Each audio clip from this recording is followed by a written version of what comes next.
కృష్ణా జిల్లా మచిలీపట్నంలో కార్మిక లోకం కదం తొక్కింది. దేశవ్యాప్త సార్వత్రిక సమ్మెలో భాగంగా బస్టాండ్ నుండి కోనేరు సెంటర్ వరకు కార్మికులు ర్యాలీ చేశారు. కేంద్ర ప్రభుత్వం అవలంబిస్తున్న కార్మిక వ్యతిరేక విధానాలను నిరసిస్తూ దేశవ్యాప్తంగా కార్మికులు ఆందోళనకు పూనుకున్నారు. కేంద్రం తెచ్చిన 4 లేబర్ కోడ్లను తక్షణం రద్దు చేయాలని డిమాండ్ చేశారు. కార్పొరేట్ శక్తులకు దేశ సంపదను ప్రధాని మోదీ దోచిపెడుతున్నారని కార్మిక సంఘాలు ప్రతినిధులు నరసింహారావు, రామాదేవి, లింగం ఫిలిప్ ఆరోపించారు. కట్టుబానిసలుగా చేయి చూస్తున్నటువంటి మోడీ విధానాలకు వ్యతిరేకంగా పంటలకు మద్దతు ధరల చట్టం కావాలని, ఉపాధి హామీ పాత చట్టాన్ని అమలు చేయాలనేటటువంటి డిమాండ్లతో 10 కేంద్ర కార్మిక సంఘాలు సంయుక్త కిసాన్ మోర్చా ఆధ్వర్యంలో ఈ రోజు దేశవ్యాప్తంగా సార్వత్రిక సమ్మె, గ్రామీణ బంద్ జరుగుతూ ఉన్నాయి.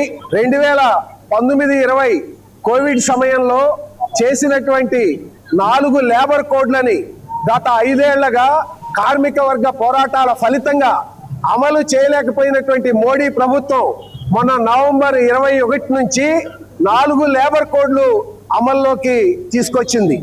వీటి ద్వారా 200 ఏళ్ల క్రితం పోరాడి సాధించుకున్నటువంటి 8 గంటల పని విధానాన్ని రద్దు చేసి 12-14 గంటలు రోజు పని చేయించుకునే దానికి అనుమతి ఇచ్చింది. కార్మికులు పోరాడి సాధించుకున్నటువంటి అనేక పథకాలన్నిటినీ కూడా రద్దు చేసింది. సంఘం పెట్టుకునేదానికి, సమ్మె చేసేదానికి కూడా అవకాశం లేకుండా ఈ లేబర్ కోడ్ల ద్వారా మోడీ ప్రభుత్వం చేసింది.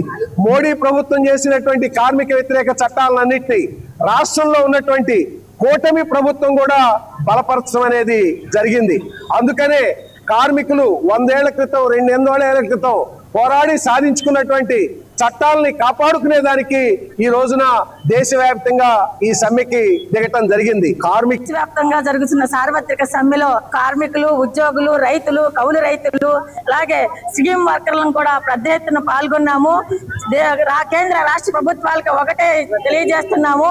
ఈ రోజున మోడీ గారు వచ్చి 11 సంవత్సరాల నుంచి మాకు స్కీమ్ వర్కర్లకు ఎటువంటి జీతం పెంచలేదు. మరి రాష్ట్ర ప్రభుత్వం వచ్చి 6 సంవత్సరాలు ఎటువంటి జీతం పెంచలేదు.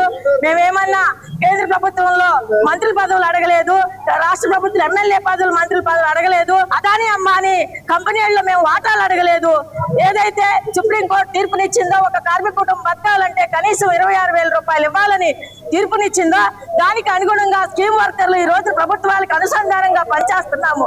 మరి అటువంటి వాళ్ళకి కనీసం వేతనం లేకుండా గౌరవ వేతనంతో మరి మాకు ఇవ్వడం అనేది ప్రభుత్వాలు ఒక్కసారి గుణపాఠంగా తెచ్చుకోవాలని, భవిష్యత్తులో అనేక విధాలుగా మేము ధర్నాలకు కూడా చేయడానికి సిద్ధంగా ఉన్నామని ప్రభుత్వానికి హెచ్చరిక చేస్తూ కనీసం స్కీమ్ వర్కర్లకు కనీస వేతనం ఇవ్వాలని డిమాండ్ చేస్తున్నాం. వ్యాప్తంగా జరుగుతున్న సార్వత్రిక సమ్మెలో కార్మికులు, ఉద్యోగులు, రైతులు, కౌలు రైతులు, అలాగే స్కీమ్ వర్కర్లను కూడా పెద్ద ఎత్తున పాల్గొన్నాము.